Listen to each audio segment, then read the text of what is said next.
नमस्कार प्रेक्षकांनो, सर्वांशी मराठी या यूट्यूब चॅनलमध्ये तुमचं पुन्हा एकदा स्वागत आहे। तर मुंबई महानगरपालिकेत 157 जागांसाठी भरतीची जाहिरात प्रसिद्ध झाली आहे। तर या भरतीबद्दल आपण सविस्तर माहिती जाणून घेणार आहोत। तर पदाचे नाव आणि तपशील। तर पहिले पद आहे कार्यक्रम समन्वयक, तर याच्यासाठी पदसंख्या 24 आहे। तर दुसरे आहे आहार तज्ञ, याच्यासाठी पदसंख्या 33 आहे। तर तिसरे आहे कार्यकारी सहाय्यक, याच्यासाठी पदसंख्या 2 आहे। तर चौथे आहे डेटा एंट्री ऑपरेटर, याच्यासाठी पदसंख्या 30 आहे। तर चौथे आहे एनसीडी कॉर्नर्स MPW, याच्यासाठी पदसंख्या 26 आहे। अशा टोटल 115 पदसंख्यांसाठी ही भरतीची जाहिरात प्रसिद्ध झाली आहे। तर आता शैक्षणिक पात्रता आपण पाहणार आहोत। तर पहिल्या पदासाठी MBBS/BAM/BHMS/BDS व त्याचबरोबर MSCIT लागणार आहे।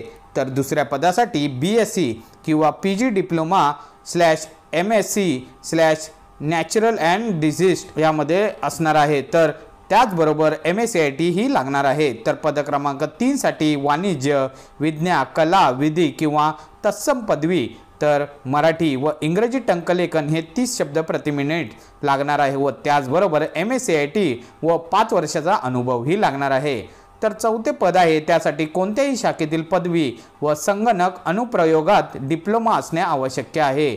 तर त्याचबरोबर मराठी टंकलेखन हे 30 शब्द प्रति मिनिट व इंग्रजी 40 शब्द प्रति मिनिट, त्याचबरोबर MSCIT ही लागणार आहे। तर पद क्रमांक 5 साठी 10वी उत्तीर्ण व MSCIT लागणार आहे। तर आता आपण वयाची अट पाहणार आहोत। तर 1 जुलै 2025 रोजी तर पहिल्या पदासाठी 35 वर्षापर्यंत अट असणार आहे। तर पद क्रमांक 2 साठी 40 वर्ष, पद क्रमांक 3 साठी 38 वर्ष, पद क्रमांक 4 साठी 45 वर्ष, तर पद क्रमांक 5 साठी 45 वर्षापर्यंत अट लागू राहणार आहे। तर नोकरीचे ठिकाण हे मुंबई हे राहणार आहे।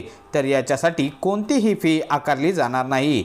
तर महत्त्वाची तारीख, तर महत्त्वाची ऑनलाईन अर्ज करण्याची शेवटची तारीख ही 19 मे 2025 ही राहणार आहे। तर याची सविस्तर जाहिरात आपण पाहूया। तर सार्वजनिक आरोग्य विभागाच्या असंसर्गजन्य रोग विभाग अंतर्गत कंत्राटी स्वरूपात कार्यक्रम समन्वय, आहार तज्ञ, कार्यकारी सहाय्यक, डेटा एंट्री ऑपरेटर व NCD कॉर्नर्स MPW या पदांसाठी 1/7/25-3/27 या कालावधीकरिता प्रत्येक 179 दिवसानंतर 1 दिवसाचा तांत्रिक खंड देऊन निव्वळ तात्पुरत्या स्वरूपात कंत्राटी तत्वांवर नियुक्ती करण्याकरिता उप आयुक्त 6A यांची उप आयुक्त 6A 13192 दिनांक 28/3/25 महानगरपालिका आयुक्त उप यांची अति आयुक्त /प-उप 1170/DD दिनांक 28/3/25 व महानगरपालिका आयुक्त यांची अनुक्रमे क्रमांक MCGC/AF/5910 दिनांक 25/3/25 अन्वये मंजुरी प्राप्त झाली आहे।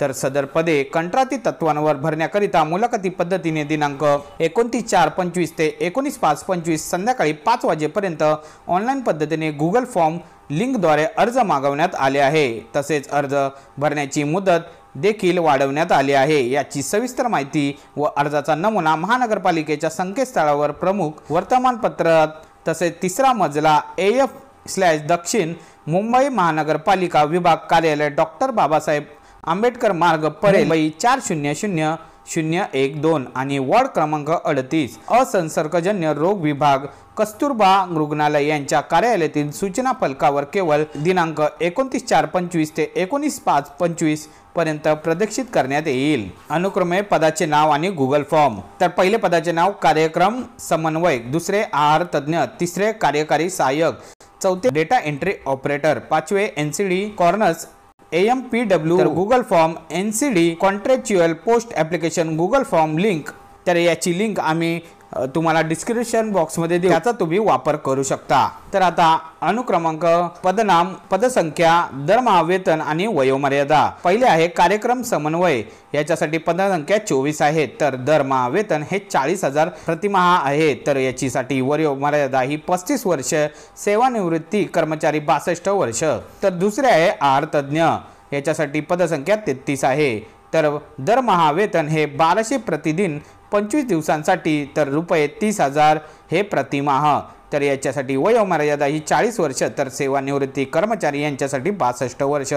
तर तिसरे आहे कार्यकारी सहाय्यक, याच्यासाठी पदसंख्या 2, तर दरमहा वेतन 30,000 प्रतिमाह राहणार आहे. तर वयोमर्यादा ही 38 वर्ष राहणार आहे. तर चौथे आहे डेटा एंट्री ऑपरेटर म्हणजेच DEO, याच्यासाठी पदसंख्या 30 असणार आहे. तर दरमहा वेतन हे 18,000 प्रतिमाह आणि याची वयोमर्यादा 45 वर्ष राहणार आहे.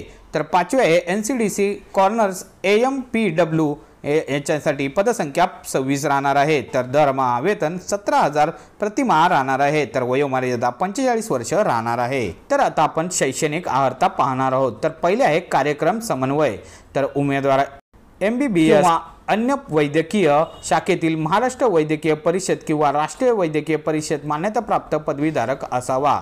तर त्यामध्ये दुसरे आहे सार्वजनिक आरोग्य प्रशासन विषयातील पदवीधर उमेदवारास प्राधान्य देण्यात येईल. तर तिसरे आहे उमेदवारास सार्वजनिक किंवा गैर सरकारी संस्था यामध्ये राष्ट्रीय आरोग्य कार्यक्रमात काम करण्याचा किमान 1 वर्षाचा अनुभव असणाऱ्यांना प्राधान्य देण्यात येईल. चौथे आहे उमेदवाराजवळ AMASCIT परीक्षा उत्तीर्ण असल्याचे प्रमाणपत्र किंवा शासन निर्णय क्रमांक मातस 2012/277/39 दिनांक 4/2/2013 आणि शासन पूर्वपत्रक क्रमांक मातस/2012/ क्रमांक 277/39 दिनांक 8/1/18 तसेच शासन पूर्वपत्रक क्रमांक मातस/2022/ 277/39 दिनांक 16/7/18 मध्ये नमूद केलेल्या संगणक माहिती तंत्रज्ञान विषयक परीक्षा उत्तीर्ण केल्याचे प्रमाणपत्र असणे आवश्यक आहे. महाराष्ट्र शासनाच्या माहिती व तंत्रज्ञान संचालनालयाने या संदर्भात यापुढे वेळोवेळी निर्गमित केलेल्या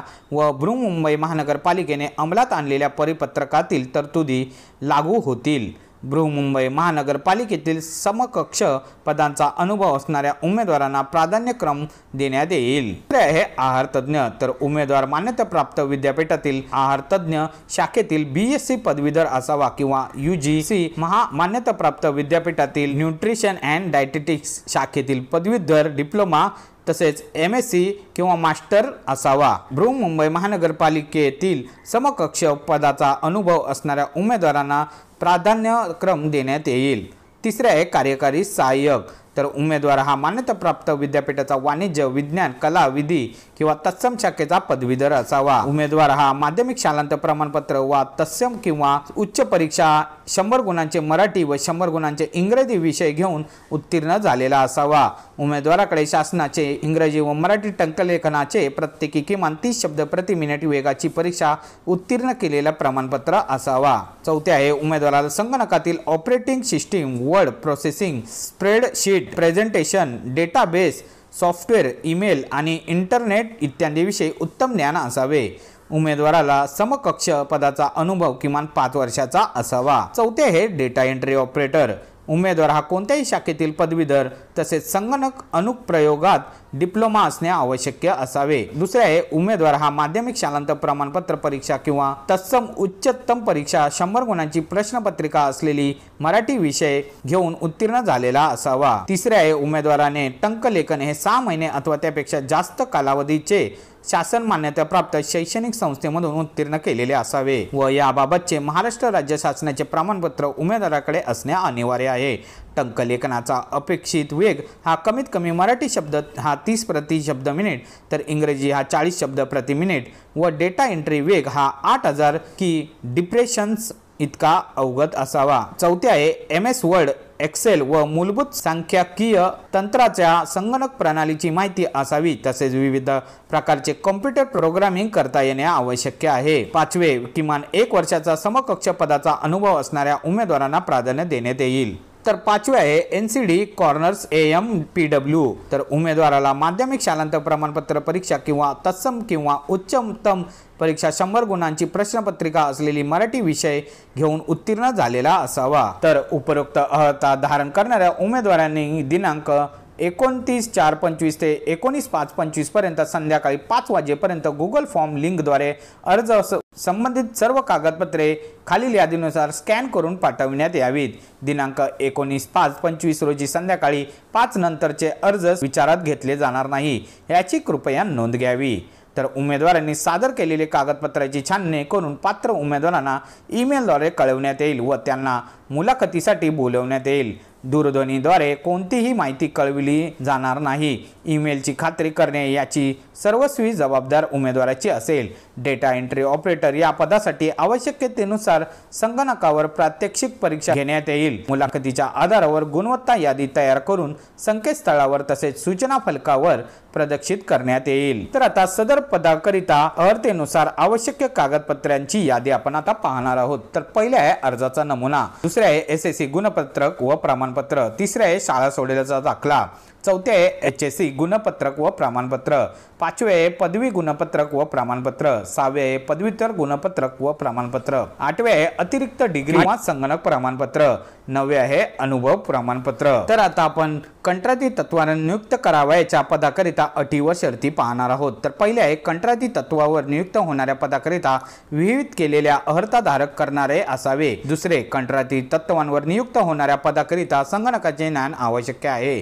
तिसरे, उमेदवाराने एकदा अर्ज केल्यानंतर विहित वेळ समाप्त झाल्यानंतर कोणतीही कागदपत्रे नंतर आणून दिल्यास ते कागदपत्र ग्राह्य धरले जाणार नाही व त्याचा अर्ज अपूर्ण समजून अपात्र ठरवण्यात येईल। चौथे, कंत्राटी तत्वांवर नियुक्त होणाऱ्या पदाकरिता मराठी वाचता लिहिता बोलता येणे आवश्यक आहे। पाचवे, कंत्राटी तत्वांवर नियुक्त होणाऱ्या उमेदवारांना महानगरपालिकेच्या नियमित सेवेसाठी हक्क सांगता येणार नाही। सहावे, कराराच्या कालावधीत कंत्राटी कर्मचाऱ्यांना हमीपत्र सादर करावे लागेल।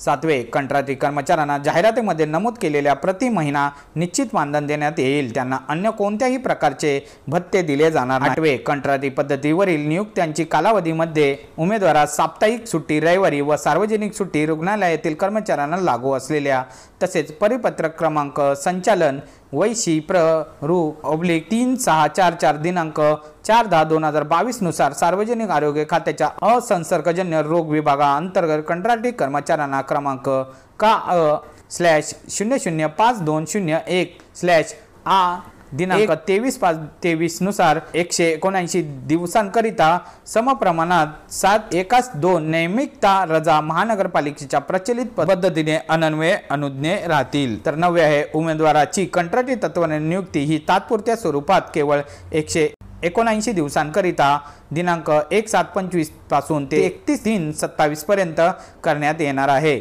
सदर नेमणूक दिनांक 31/3/27 नंतर आपोआप संपुष्टात येईल।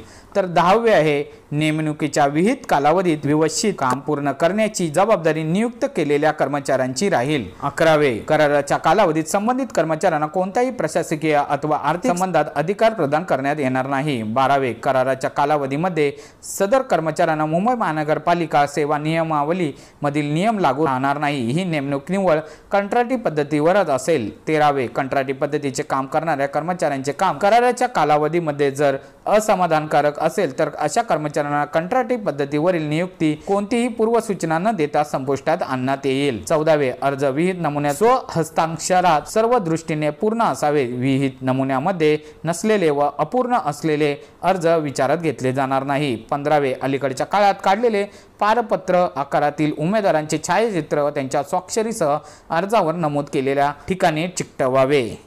तर प्रेक्षकांनो, तुम्हाला दिलेल्या माहितीच्या आधारे अर्ज नक्की करा आणि हा व्हिडिओ आवडला असल्यास आपल्या या YouTube चॅनलला लाईक, शेअर आणि सबस्क्राईब करायला विसरू नका। तोपर्यंत धन्यवाद।